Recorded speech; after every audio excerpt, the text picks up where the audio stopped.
Alright, let's dive into what's happening in the markets right now, because it's a wild ride and there's so much to unpack.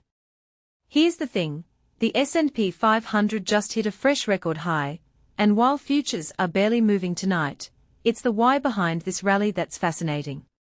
Personally, I think this isn't just about numbers, it's about the story those numbers are telling.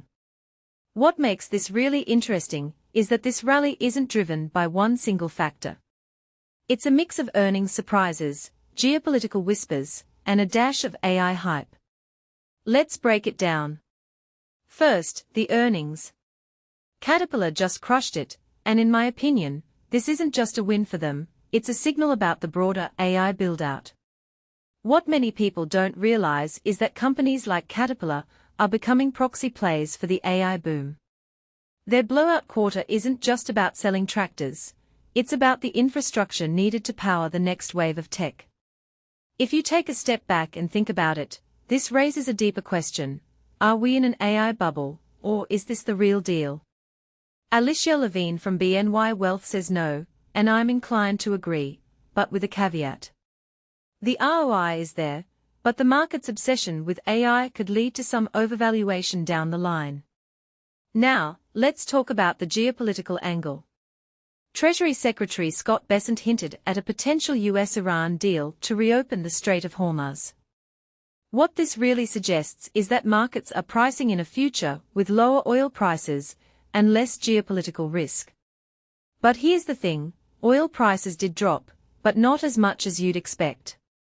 West Texas Intermediate crude fell 5.7%, but it's still hovering around $75 a barrel.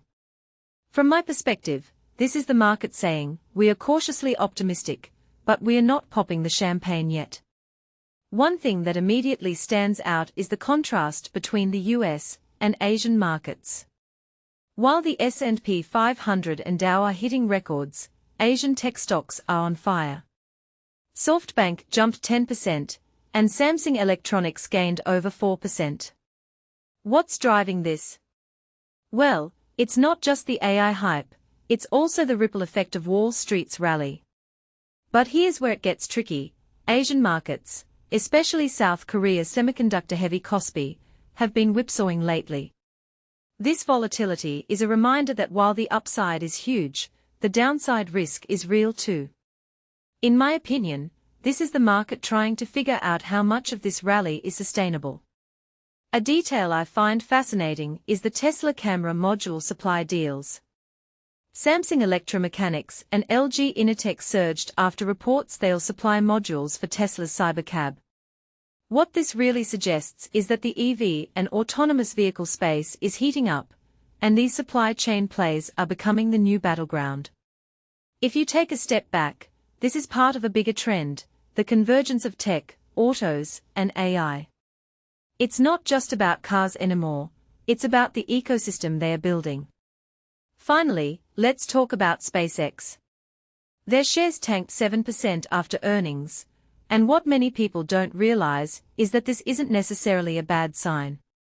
Yes, their capital expenditures are through the roof at $18.4 billion, but that's the cost of innovation.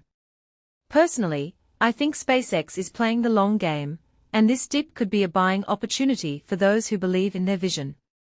But it's a reminder that even the most hyped companies can't escape the scrutiny of the market. So, where does this leave us? The markets are rallying, but it's not a straight line. There's excitement about AI, cautious optimism about geopolitics, and a lot of volatility in between. From my perspective, this is a market that's trying to price in a future that's still being written. The question is, are we at the beginning of something massive, or are we getting ahead of ourselves? What do you think? Let me know in the comments below.